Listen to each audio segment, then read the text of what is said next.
이철수 조종사의 기순 사건이 북한군에도 큰 영향을 미쳤다는 거죠. 그러겠죠. 그래서 이 기순 사건이 있고 나서부터 북한에는 관계자의 전언에 의하면은 일단 비행기가 뜰 때 기름을 꽉 안 채워준다.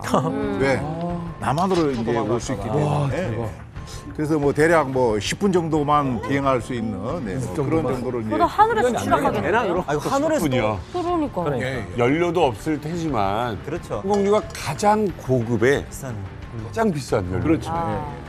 그리고 이제 그 이철수 씨가 지나온 그 해주 일대에 이제 지대공 이제 미사일 같은 것도 이제 설치를 했다는 거죠. 탑본에서 나오는. 예. 그래서 그걸 왜 설치했느냐? 우리가 뭐 북한으로 먼저 공격할 일이 없으니까 아. 귀순하는 비행기가 생기면 이제 쏘겠다는 것인데 이것은 이제 북한이 지금 또 우리 휴전선 일대 그다음에 중국하고 국경 일대에 보면은 전기 철조망을 설치를 해놨거든요. 네네. 그게 뭐 우리가 글로 들어갈까 봐 한 것이 아니고 예. 북한군이나 북한 주민들이 이제 탈출하는 걸 막으려고 해놨듯이 그런 의도로 지대공 미사일까지 설치해놨다 이렇게. 예. 근데 북한이 지금 특수부대까지 풀어가지고 압록강, 두만강을 지키고 있대요. 근데 또 하늘은 하늘대로 지금 지대공 미사일까지 해서 지킨다.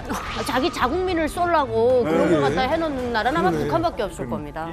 근데 어찌됐건 이제 북한에서 항공기로 월남한 살인은 바로 이 케이스가 마지막 케이스가 됩니다. 그러니까 지금까지는 그 이철수 대위 이후에는 지금 한 명도 그 비행기를 가지고 이제 그 탈북을 한 사람은 없는데요. 네. 그런데 대체 여기서 궁금한 이유가 이겁니다. 북한의 조종사가 목숨을 걸고 넘어왔다. 이게 분명히 이유가 있을 거예요. 그럼요. 그렇죠. 네.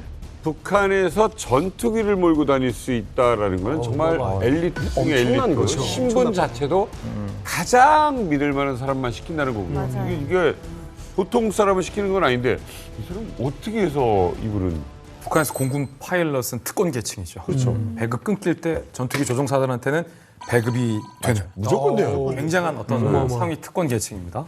사실 이철수는 태어날 때부터 비행기와 아주 연관이 깊었습니다.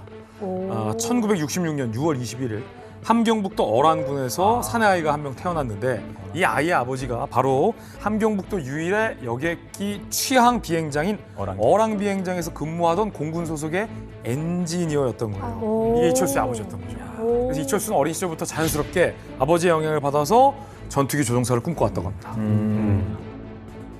북한에서 살면서 공군 전투기 비행사는 한 번도 본 적이 그럴 것 없어요. 같아요. 주변에서 뭐 어디 공군대학 갔다라는 얘기조차 듣지 못했어요. 이게 사실 북한에서는 영향력 있는 직업을 가지려면 출신 성분이 깨끗해야 되잖아요. 근데 하물며 전투기 조종사는 정말 사돈의 8천까지 정말 깨끗해야 돼요. 왜냐하면 전투기를 몰고 하늘에 올라가서 어떤 생각을 갖고 어떤 행동을 취할지 모르잖아요. 정말 김 부자한테 포신을 겨누고 있을지도 모르는 상황이잖아요. 그리고 굉장히 출신 성분도 따지고 당과 수령에 대한 이 당성, 충성도를 굉장히 많이 따졌는데 이철수 씨 같은 경우에는 아버지가 엔지니어다 보니까 출신 성분에서는 어떻게 보면 프리패스가 된 셈이라고 할 수가 있는 거죠.